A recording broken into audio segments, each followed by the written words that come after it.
Iran Pakistan மேல Iran ஏவுகணை தாக்குதல் நடத்தியிருக்காங்க. பயங்கரவாதிகள் முகாம குறி வச்சிருக்காங்க. வாங்க இத பத்தி முழுசா பார்க்கலாம். பாகிஸ்தான் மேல ஈரான் ராணுவம் ஏவுகணை தாக்குதல் நடத்தியிருக்காங்க. இந்த தாக்குதல்ல 2 பயங்கரவாத முகாம்களை குறி வச்சு தாக்குதல் பண்ணியிருக்காங்க. பாகிஸ்தானோட தென்மேற்கு பகுதியில பலுதிஸ்தான் மாகாணம் அமைஞ்சிருக்கு.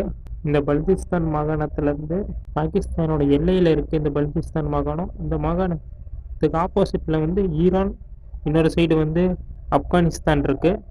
இந்த 3 நாடுகளும் பலுதிஸ்தானை பகிர்ந்துகிட்டு இருக்காங்க. பயங்கரவாதிகளோட கூடாரமா இந்த பலுதிஸ்தான் மாகாணம் இருக்கு. இதனால இருக்கிறதுலயே ரொம்ப பதட்டமா இருக்கிற மாகாணம் இதுதான்.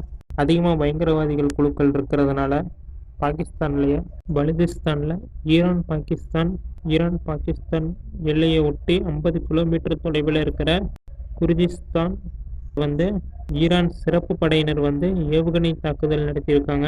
இவங்க பாகிஸ்தானோட மக்கள் மேல தாக்குதல் நடத்தல, தீவிரவாதி குழுக்கள் மேலதான் தாக்குதல் நடத்தியிருக்காங்க. இது பாகிஸ்தான் இன்னைக்கு பதிலுக்கு பதில் தாக்குதல் நடத்தியிருக்காங்க. மேல பாகிஸ்தான் தாக்குதல் நடத்தியிருக்காங்க. இதுல 9 பேர் பலியா இருக்காங்க. இங்கிலாந்தோட இளவரசி அறுவை சிகிச்சை காரணமா ஹாஸ்பிட்டல்ல அனுமதிக்கப்பட்டிருக்காங்க. ஃபேக்டரி வெடிச்சு 22 பேர் பலியா இருக்காங்க. ஃபேக்டரி கொஞ்சம் சேஃப்டி இல்லாததான், கரெக்டா ரூல்ஸை ஃபாலோ பண்ணலைன்னா எல்லா இடத்துலையும் தீ விபத்து ஏற்படும். ஏன்னா இப்போ நம்ம போன தீபாவளியில நம்ம இந்தியாலேயே நிறைய ஆக்சிடென்ட் நடந்துச்சு. ஈராக்கில் அமெரிக்கா தூதரகத்துக்கு வெடிப்பு ஏற்பட்டிருக்கு. இந்த சம்பவத்தில் 4 பேர் உயிரிழந்திருக்காங்க. சீனா 100% கொல்லக்கூடிய வைரஸை வச்சு ஆய்வு நடத்திட்டு இருக்காங்க. திட்டம் என்னன்னு இது வரைக்கும் நம்மளுக்கு தெரியல.